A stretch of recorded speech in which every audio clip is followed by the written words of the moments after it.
So the whole level 3 warning that is in place right now is a really important. It's not just about the crime. The crime in Jamaica is high. It's not typically targeted at tourists. The other part of the travel advisory has to do with health and medical care, right? So I want to just highlight the level 3 advisory, and I think they just updated it recently, July 25th. And this is what it's really saying. It says, reconsider travel to Jamaica due to crime, one thing, and exercise increased caution regarding medical services. Some areas have increased risks, okay?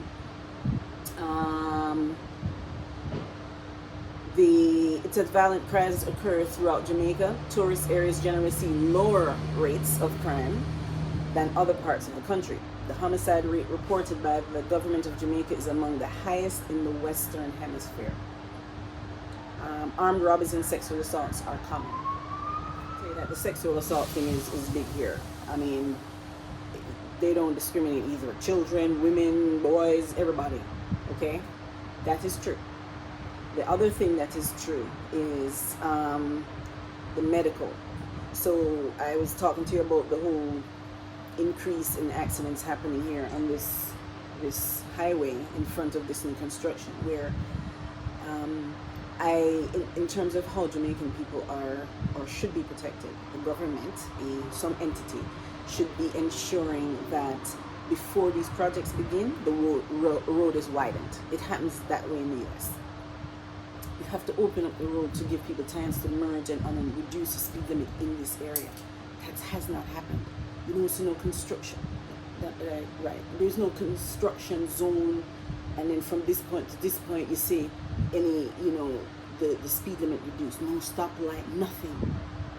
Right? So now we're seeing increased accidents now because this is a very heavily traveled highway. Some point, one of these tourist bus is going to have an accident right here, and a bunch of tourists are going to get injured, and they're not going to have the ability to accommodate the injured at the hospitals in Jamaica.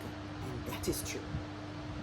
I don't want to get secured or injured and expect to go anywhere. I can hardly get decent service getting my passport. Can you imagine needing to get some type of care, you're in pain or something, and the person's just ignoring you? Can you imagine? All right? So you don't want to, as a tourist, have to end up in medical situation in Jamaica. That is true. So the advisory is not only about the crime, it's not only about, that is definitely an issue, because I can tell you the crime is not directed towards tourists, other than sexual assault in some of these cases. So the other piece of that that they're talking about is when it is reported, right? It mentioned when it is reported, nothing is done about it. So they can rape your ass and then they just leave, or you leave the country and come back here, report it to the police officer, and it's just like,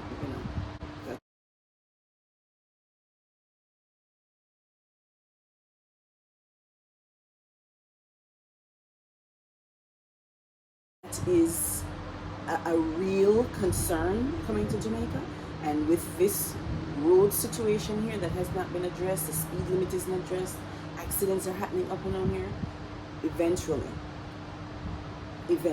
that's going to occur with tourists, and only at that time will they do something about it. If I open my mouth, people don't like you saying anything that sounds like criticism, even if it's done with the best of intentions for the greater good. Okay, I'm not trying to start nothing. I'm just trying to say that there needs to be attention that is paid to the Jamaican people to ensure their well-being and their safety first and foremost. And of course, those are the tourists. Because unfortunately, it's not until the tourists, something happens to them in a severe accident and there is no medical to address their concerns, that something's going to be done. And that should not have to happen. So we need competent leadership in this area, right? take it or leave it. Jamaican people are already being impacted negatively by this project here, because there doesn't seem to be any type of permitting process that says before you do this, you just come and just start building in Jamaica. Seeing projects going up and going, you don't see anything advertised as to what's happening, where it's happening, and you just come and just start building, and forget about the community around them. Okay, and there's no regulatory agency that's ensuring that the rights of the Jamaican people that live amidst this construction is not being disrupted, because somehow the Jamaican people come secondary to everybody.